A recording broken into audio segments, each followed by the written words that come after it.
గతిపాటి జే వెంకటేశ్వర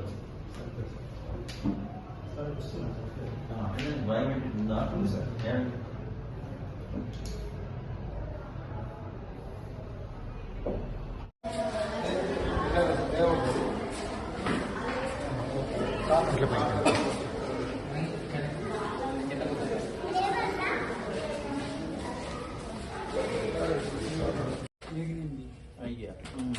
తాడు పట్టుకున్న చెట్టు బిగించిన సరే నీకు కూడా చెప్తాం మరి ఒక్కదాన్ని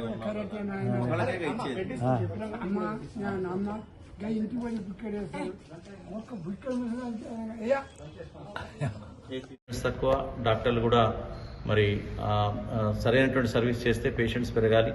ఈరోజు రివ్యూ చేయడం జరుగుతుంది. అంతేకాకుండా మంగళవారం కూడా పూర్తి స్థాయిలో ఉన్నటువంటి వైద్యులందరితో ఒక సమీక్షా సమావేశం నిర్వహించి వాళ్ళ ఫీడ్బ్యాక్ కూడా తీసుకొని వాళ్ళ కలిస్తేనే చర్యలు తీసుకోవాలంటే తీసుకుంటూ పోతే కష్టమవుతుంది. కాబట్టి వాళ్ళను కూడా భాగస్వామ్యం చేసి ఈ హాస్పిటల్ని ఎట్లా మనం పురోగతిలో తీసుకుపోవాలా, పేషెంట్స్కి ఎట్లా నమ్మకం కలిగించాలా, అన్ని సౌకర్యాలు ఎట్లా కల్పించాలా, ఇక్కడ ఉన్నటువంటి మొత్తం కూడా అధునాతనమైనటువంటి ఎక్విప్మెంట్ ఉంటే దాన్ని ఎట్లా వాడుకోవాలా, సో పేదవాళ్ళని బయటికి పంపకుండా వైద్యానికి కానీ మెడిసిన్కి కానీ తర్వాత ఒక టెస్టులకు కానీ బయటికి పంపకుండా మన దగ్గరే ఎట్లా చేయాలా. ఎందుకంటే వైద్య ఖర్చులు బయట చేయించుకోవాలంటే చాలా ఇబ్బందికరం. చాలా వాళ్ళకున్నటువంటి పుస్తెలు తాకట్టు పెట్టి కూడా వాళ్ళకున్నటువంటి నగలు తాకట్టు పెట్టి కూడా వైద్యానికి అందించే పరిస్థితి బయట ఉంటుంది.